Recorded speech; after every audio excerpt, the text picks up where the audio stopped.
Welcome back, San Diego, to the Why I Believe podcast, a weekly podcast that provides compelling conversion stories presented to you by your California San Diego mission. I'm your host, Elder Barker, and I have Josh Aguilar here today. Hey, it's great to be here, Elder Barker. It's great to be here. And where are you from? Let's start there. Yeah.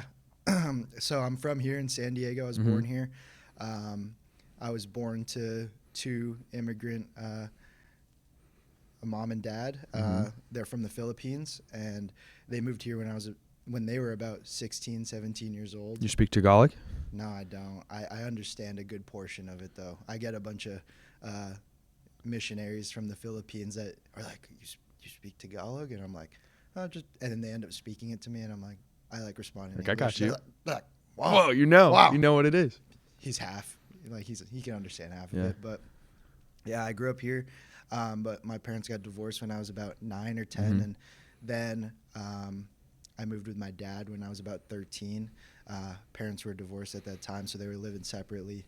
My dad was stationed in the East Coast. Where at? In Rhode Island at the time. Rhode Island, boy. Yeah, so I lived there for a good 2 or 3 years, and then we moved up to Maine because he retired in 2017. But during COVID 2020, is when I moved back to California to play some sports. Because That was a crazy year. Yeah, it was a crazy year. And you were playing sports East Coast 2020. Not yet. This is when they shut down all of the sports, and so they weren't. I was keeping up with like where I could play sports because I was trying to play sports in college, and California was the first place to be like, hey, like we're going to start up sports, but all of the sports are going to be in one season. So like track, swimming, everything was in the same season. So like our lacrosse practices were at like 9 o'clock at night, and we wouldn't get out till like 10:30. So you go East Coast, COVID, California, sports right around during COVID. What age does that put you? Yeah, so I'm around 17 at that time. Okay, and you're 22 now? I'm 22. Very cool. And you were brought up Catholic, correct? Yeah, my parents, my whole lineage is basically Catholic, you know. I think for most of the Philippines, if you've grown up there or even anywhere, just Filipinos in general, you grow up Catholic. That's kind of the thing. And now you're a member of the church, correct? Yeah, I've been for about a year. Yeah, a year as of last Sunday, and so that's been super cool. So as like a foundation for Catholicism and your relationship with God, what did your foundation with Catholicism, do for you? I think it gave me a foundation to just know Christ. You know, there's we talk about it, me and you, and when we're in lessons and stuff like that, we talk about pieces of Christ. You know, I knew a piece of Christ. Sure, I didn't have the fullness of him yet, but I had pieces of him. And, you know, I think a big thing is just knowing him, and that's the first part. Yeah, for those that don't know, Josh is actually in my congregation. So we actually spend quite some time together. And foreshadow, you're actually been baptized for about a year now, and you're preparing to go on a mission. Yeah. Donde are you going? Where are you going? I'll be going to Hawaii, Honolulu. Everybody asks like, oh, what island you should be serving in Honolulu? I'll be serving in all the islands. Honolulu's one mission. Right? Darn it. I know. It's just horrible. Get to island hop for 2 years. Yeah, that'll be awesome. Excited for you. So now let's bring it back. Yeah. There was a point in your life that you weren't going to serve a mission. I think that's fair to say. Yeah. A lot like me, that we actually relate on a lot of things. But let's rewind to about, I'm trying to think, the point in your life that you kind of looked in the mirror and was like, I got to do something different. Yeah. You know, where were you? Like, what were you doing? Where were you? Yeah. So this is prior to me.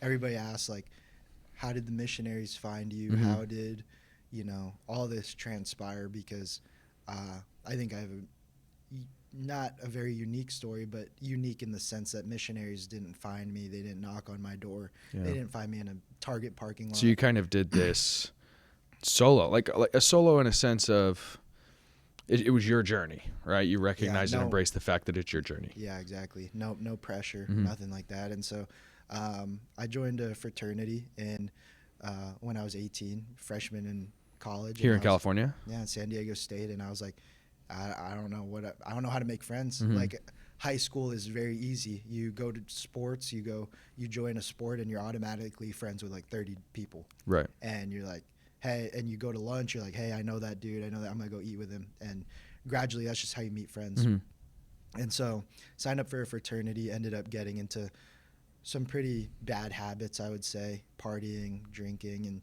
all that stuff. It wasn't a great headspace to be in. And at this point, I really had no relationship with God.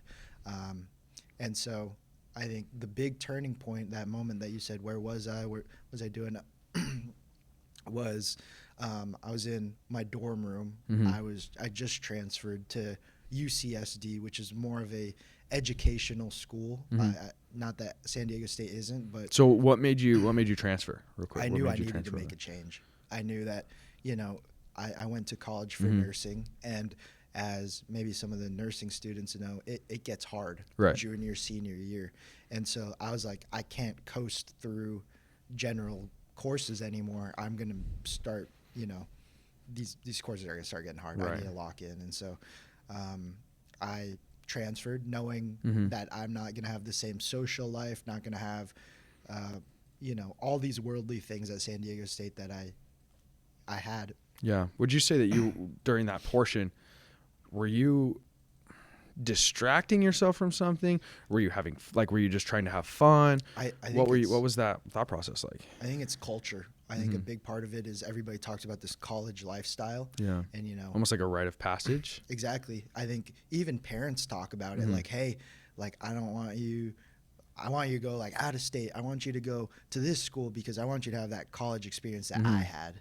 And I think it's very culturally like just culturally normalized, appropriate. just being like, hey, this is the lifestyle. Like you're gonna go drink, you're gonna go do all these parties, you're gonna party every day, you're gonna do all these things, you're gonna experience new things, because this is the first time in a lot of these 18, 19, 17-year-old lives where they're out of the house, they're out of, and when you're in a strict household or even not a strict household, like you're gonna go crazy, like you're gonna try other things, you're gonna go to these parties, you're experience life.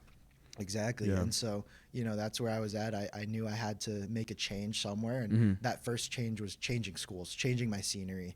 Sure, it's only 30, 40 minutes away, but it was a change that I needed at that time. And so, before school started, I was in my dorm room and I was like, hey, like, I was like, man, I don't even know what I'm doing. I'm like scared. I'm lost. My head's not right. I was like, I don't really know where I'm going. And so, I picked up this Bible that I've had for a really long time that I've marked. And I just like randomly opened it to a page, and it was John 13:7. And in some translation, it says, you do not understand what I'm doing now, but later you'll understand. And, I was like, whatever. I was like, man, pretty dismissive. Yeah. I was like, this is, that doesn't mean anything. I can flip to a random book and like it means something that I resonate with. And then, Jeremiah 1:5 came up on my second opening of that book. And I think you know it better than I do. You just give some translation. We quote it a lot of the time in missionary work. Because it identifies that there's a plan for you, that you have value. And it's God speaking to Jeremiah, and he says, before I formed you in the belly, I knew thee. And before thou camest forth out of the womb, I ordained thee and sanctified thee to be a prophet amongst the nations. So before Jeremiah came to earth, God knew who he was. God had a plan for him, which also means a prophet amongst the nations. So he had a plan for the nations. In order for there to be a nation, there has to be people. So he had a plan for those people. It's a great scripture.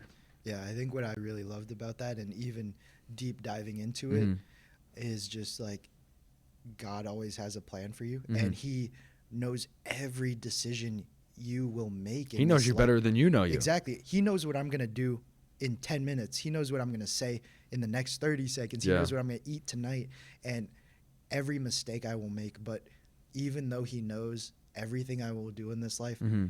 he's not going to leave me. And Right.